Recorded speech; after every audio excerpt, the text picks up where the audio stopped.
Our project.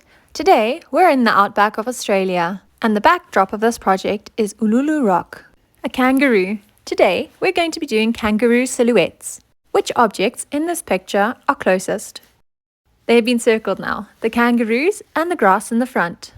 Which objects are furthest away? The furthest objects are in the background, the big rock, the little grass, and the sun. Time to get started. We're going to draw our kangaroos first. So step 1, we're going to draw our kangaroos. We need 3 kangaroos, please. So I've done the first one. And once you've done your first one, you can colour him in, and then you can use it as a stencil. So I'm going to do that right now in a time lapse. And once we've done the kangaroos, we'll move on to the next step.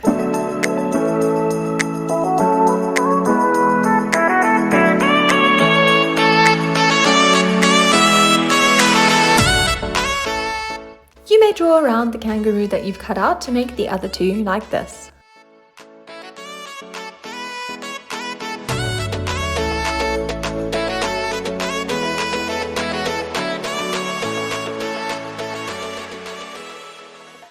Now onto the background. Now that we've done our 3 kangaroos, so these kangaroos are going to go in the front here in the foreground, we are going to do our background. Now we're going to start doing this big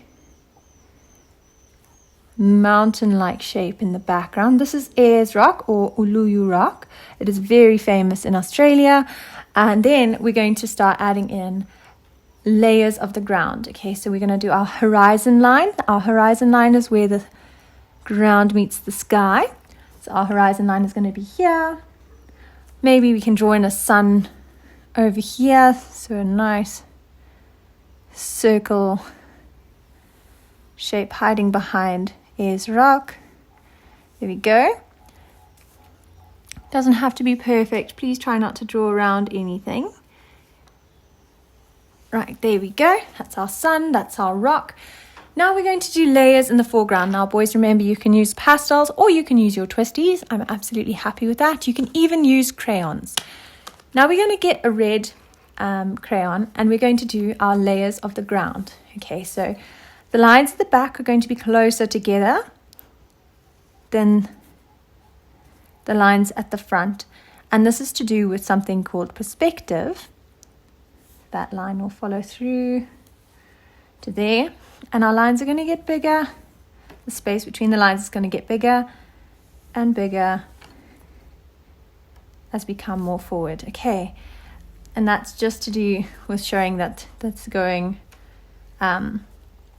smaller and smaller. Maybe even we can add an extra line in here just to show a little bit more of the depth. Right, now that we've done that, we're going to get a green twisty or crayon, and we are going to add in some grass. Now the grass at the front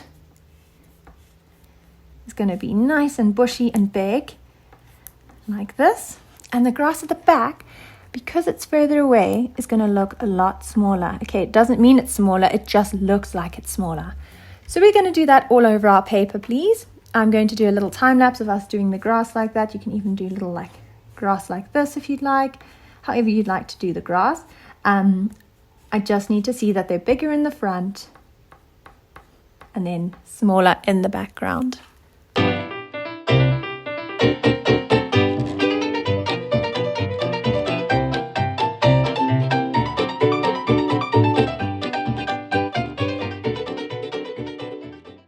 Now that I've done my grass and the ground, I'm going to start adding in warm colors into this rock because it has the most beautiful colors in real life. I'll put a picture in I'll put a picture in this video now. So we're going to do lines coming from the rock downwards like this in warm colors. Remember, please, boys. There we go. Maybe some orange and then some red as well. So we have a lot of the warm colors in here. I really like, and then the direction of your lines will go in the direction of the rock to give it a little bit more form. There we go. And just add a bit of red in there as well. Yeah, there we go. Nice red. Good.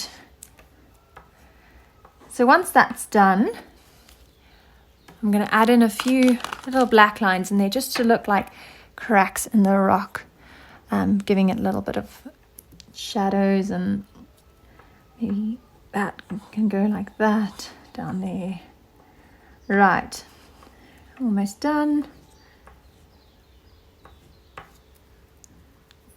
Just to give it a little bit more interest, boys. So now what we've done there is we've done our drawing. Now I'm going to paint it. If you do not have paint, please don't panic. As always, you can use whatever you have at home. So if you've done these in very dark twisty, you can then color in lightly and twisty around them. Feel free to use whatever colors you have available at home. It's not the end of the world if you don't have something. We just substitute it with what we do have at home. And then next week when we're back at school, we'll be able to do all the same things together. Now what I'm going to do is I'm going to do a sunset in the sky. For the rest of this picture, we're just going to use warm colors. It's a desert, so it's beautiful desert colors, and also this rock will be in warm colors. So everything will be in warm colors, and then this green is going to stand out, and that is called contrast. Okay, so let's get started.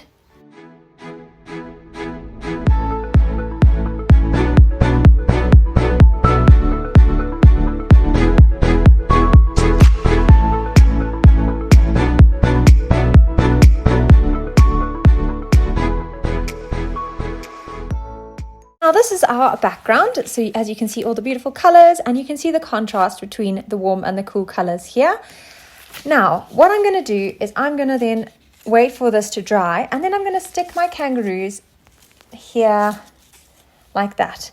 Okay, so maybe I'll have to, yeah, there we go. Cool. 1, 2, 3. I might have to chop this one's foot and tail off just because he's going off the page. So it'll look like he's kind of entering the page, or maybe move that one up a little bit, have his foot there, and then just cut off a bit of his tail. Right, so I'm going to wait for this to dry and then do that. The end result. This is the project that I'm expecting from today. Please bring it to school for me next week so I can see it. Have a wonderful day.